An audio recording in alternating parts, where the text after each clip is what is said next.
చేయి ఇరుక్కొడుతుంది నిన్నే చెప్పింది.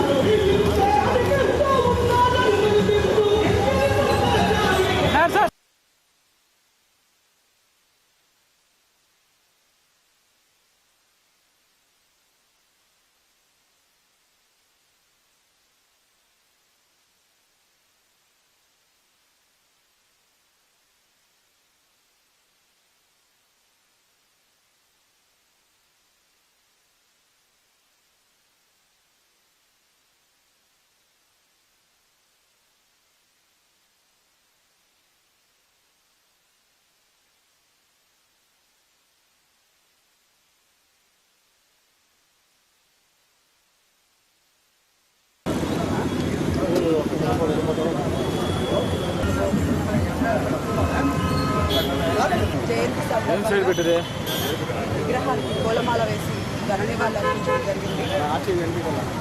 బిఆర్ అంబేద్కర్ గారి ఆశయాలను, ఆలోచనలు మహిళలు, యువత, భావితరాలకి దిక్సూచిగా రాజ్యాంగ నిర్మాత అనగాని వర్గాల అభ్యున్నత కోసం ఆ మహనీయుడు చేసినటువంటి పోరాటాలు, కృషి ఫలితమే ఈరోజు మా లాంటి వాళ్ళు ఎంతోమంది ఉన్నత స్థానాల్లో ఉన్నారని,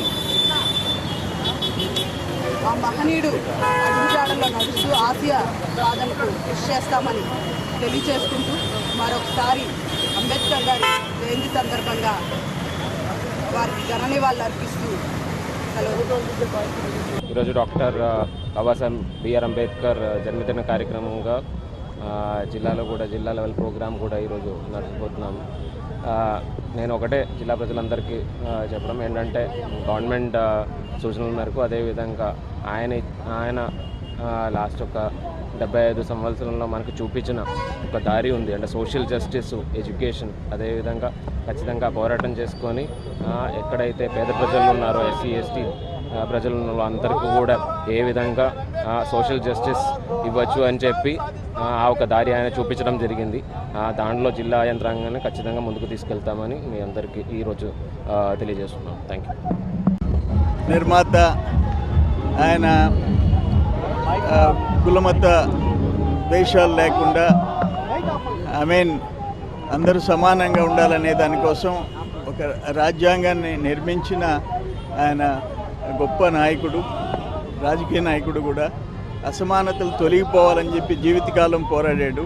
ఇప్పుడు కూడా మేమేమంటామంటే, మా గవర్నమెంట్లో, కూటమి ప్రభుత్వంలో ఎవరైతే ఎస్సీలు, ఎస్టీలు, మైనారిటీలు వాళ్ళకి చట్టపరంగా శాసనసభలో ఏవైతే నిర్ణయాలు ఎస్సీ సబ్ ప్లాన్ దగ్గర నుంచి SC corporation, ST corporation, ITDA, BC corporation అవన్నీ యథాతథంగా ఫంక్షన్ కావాలా అనేది చంద్రబాబు నాయుడు గారి ఆలోచన.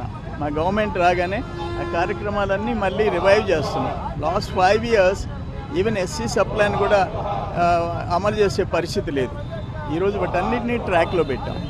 ఏ ప్రభుత్వం వచ్చినా, ఎన్ని వెల్ఫేర్ అయినా కొత్త ప్రోగ్రామ్స్ చేయొచ్చు, కానీ చట్టపరంగా ఉన్న ఏవైతే వెల్ఫేర్ ప్రోగ్రామ్స్, సబ్ ప్లాన్ కానివ్వండి, వాళ్ళకి ఆ పర్సంటేజ్ ఆఫ్ అలొకేషన్ ఫండ్స్ వాటిని పక్కదోవ పట్టించే రైట్ ఎవరికి లేదు. అందుకనే మా ప్రభుత్వం వచ్చిన తర్వాత అవన్నీ ట్రాక్లో పడ్డాయి. ఎస్సీ ఎస్టీల కోసం వాళ్ళ కోసం ఏదైనా ఒక సమస్య వస్తే ఎంతవరకైనా పోరాడేదానికి సిద్ధంగా ఉంటాం తప్ప వాళ్ళు ఏదో పేదోళ్ళు అని చెప్పి గాలి వదిలేసే ప్రసక్తిలా, రాజీ పడే ప్రసక్తిలా. ఫ్రీ హోల్డ్ పేరుతో, పిఓటి పేరుతో ఎస్సీలు ఎస్టీల భూములు అన్యాక్రాంతమై ఉండే వాటి మీద కూడా మేము చట్టపరంగా కలెక్టర్ గారు ఉన్నారు.